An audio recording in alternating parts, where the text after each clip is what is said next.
Why should curd, curd क्या होते हैं? दही, छाछ, दही जो आप देखते हैं अपने घरों में, कर्ड। और श्योर सब्सटेंस, कुछ खट्टे पदार्थ, ठीक है, खट्टे पदार्थ।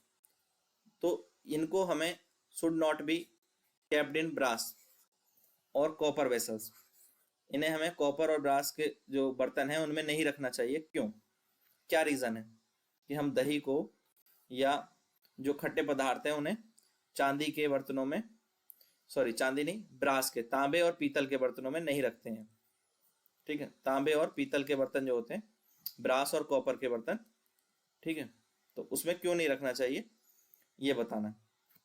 क्या रीजन होगा देखो। अब जो कर्ड है या जो भी श्योर सब्सटेंस है उनमें होता है एसिड, ठीक है।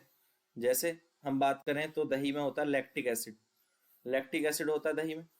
इसी तरह से जो लेमन जूस होता है, खट्टे हैं, उनमें होता है सिट्रिक एसिड, सिट्रिक एसिड पाया जाता है। तो ये जो एसिड है, ये एसिड जो है वो रिएक्ट करते हैं किसके साथ? मेटल के साथ। कॉपर और ब्रास क्या है? मेटल है। एसिड जो है वो किसके साथ रिएक्ट करते हैं? मेटल के साथ रिएक्ट करते हैं, ठीक है।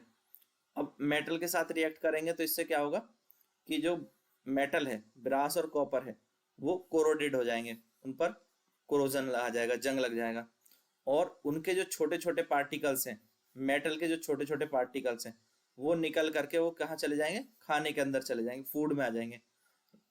तो कोरोड होकर के वो रिलीज कर देते हैं टिनी पार्टिकल्स को, और यही टिनी पार्टिकल्स हमारे खाने में आ जाते हैं। यानी ये जो तांबे के और जो पीतल के बर्तन होते हैं, इनमें हमें खट्टी चीज़ों को, दही को नहीं रखना चाहिए, क्योंकि ये रिएक्ट करते हैं।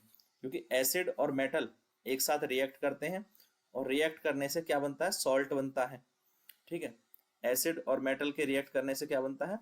सॉल्ट्स बनते हैं, प्लस बनती है हाइड्रोजन गैस, ठीक है। ये रिएक्शन आपने सभी ने पढ़ी होगी केमिस्ट्री में, फर्स्ट चैप्टर में। पहला चैप्टर अगर नहीं देखा है तो उसका वीडियो देख लेंगे, तो उसमें हम बात कर चुके हैं acid plus metal is equal to salt plus hydrogen gas. तो ये रिएक्शन जब यहाँ होती है तो ये हार्मफुल हो सकता है हमारे लिए, क्योंकि इसको हम नहीं पचा सकते, इन ऐसे सॉल्ट्स को जो कि एसिड और मेटल के रिएक्शन से बने हों, ठीक है। तो कोरोड हो जाते हैं, जो बर्तन है वो कोरोड हो जाते हैं, और उनके टीनी पार्टिकल्स मेटल के हमारे शरीर में जा सकते हैं फूड के साथ। तो एसिड और metal can alter the taste and texture of the food also, ठीक है।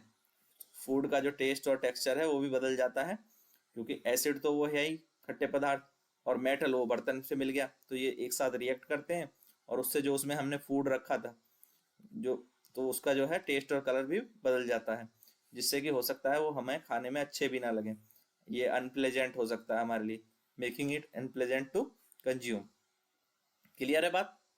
तो ये चीज़ समझ गए। तो इस तरह से हम इस आंसर को लिख सकते हैं।